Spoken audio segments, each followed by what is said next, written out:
Sziasztok, Balogh Petya vagyok, az NNG Kft. Egyik alapítója, sok éven át technológiai vezetője, vezérigazgatója, és most nyártól angyalbefektető. Egy kérdés, ami nagyon sokszor felmerül, nagyon sokszor megkapok, az az, hogy mi a különbség egy startup és egy vállalat között. Azért is érdekes és fontos ezt tisztázni, hogy tudjátok, hogy milyen elvárásoknak akartok megfelelni. Mit várhattok el magatoktól, és mire kell fókuszáljatok. Egyszer egy nagy amerikai befektető cégnek a vezetője fogalmazta meg számomra azt, hogy minden startup előbb-utóbb belefut egy hatalmas maflásba. Ebből a pofonból vagy felkel és vállalattá válik, vagy beledöglik.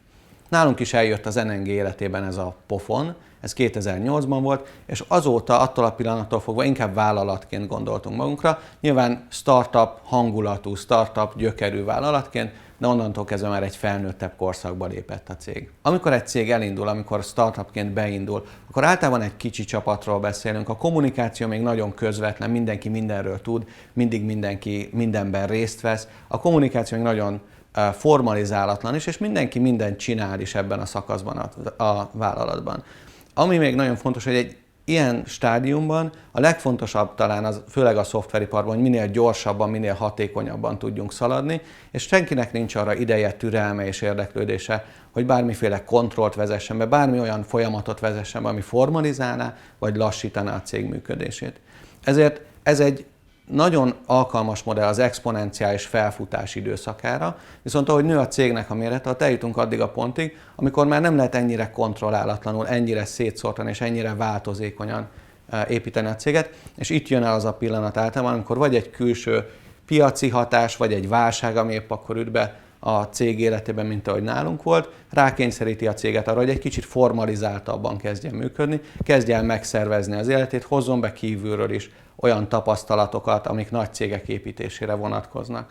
Ettől a ponttól kezdve a cégek általában elkezdenek sokkal strukturáltabbak, kiszámíthatóbbak, tervezhetőbbek lenni, és egyre nagyobb szerepet kap az is, hogy ne csak sikeresen, hanem profitábilisan, szervezetten tudják a munkájukat végezni, és ezzel egy folyamatos hatékonyság növekedés jelenik meg a cégben. Nyilván ennek a második szakasznak a hátránya az, hogy ezzel együtt csökken a cégnek a flexibilitása, csökken a pivotálás lehetősége, viszont sokkal jobban tudja azt a konkrét dolgot csinálni, amit elkezd. Egy nagyon fontos kérdés, hogy a két időszak között, a két működési modell között mikor és hol érdemes váltani, hol jön el az a pillanat, amikor már nem startupként kell magunkra gondolni, hanem vállalatként. Ennek az egyik oldala szerintem az, amikor a termék definíciója és a piaca már meg van találva, amikor már növekszünk, amikor már pontosan tudjuk, hogy ez a cég mit fog csinálni.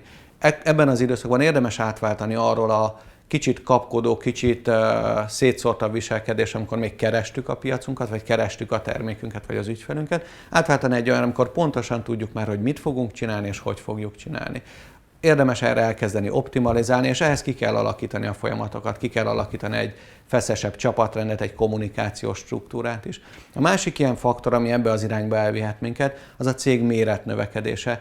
Amíg egy 20-30 fős csapatig nagyon jól működik az a modell, hogy mindent szóban beszélünk meg, és mindenki mindenről tud, ezáltal húz egy irányba. 100 főnél ez már nagyon nehezen működik, 200 főnél pedig rengeteg akadályba ütközünk bele. Olyan szinten nehezítik ezek a kommunikációs kihívások és szervezési kihívások a cég életét, hogy nagyon nagy hatékonytalanságot kezdenek okozni, és ennek a hatékonytalanságnak a megoldása kényszeríti bele a cégeket abba, hogy felnőjenek és hozzánőjenek a méretükhöz szervezetileg is. Volt egy könyv, ami nekem sokat segített ebben az átmenetben. Egyrészt abban az átmenetben, ahogy a cég startupból vállalattá alakult, másrészt abban az átmenetben, ahogy én egy technológiai vezetőből egy cégvezetővé alakultam. Ez Jim Collinsnak a Good to Great című könyve, amiben rengeteg olyan filozófiát tudott nekem adni, rengeteg olyan tanulságot tudtam átvenni, amivel sikerült kialakítani egy egészen másfajta felfogást, hozzáállást a céghez és a vezetéshez is. És ezzel a cégnek a stratégiát vagy az elhelyezkedését is sikerült egy kicsit máshogy lássam, és adott egy olyan hosszú távú magabiztosságot a cég jövőjét illetően, ami nélkül valószínűleg ez az átalakulás nem ment volna ilyen sikeresen.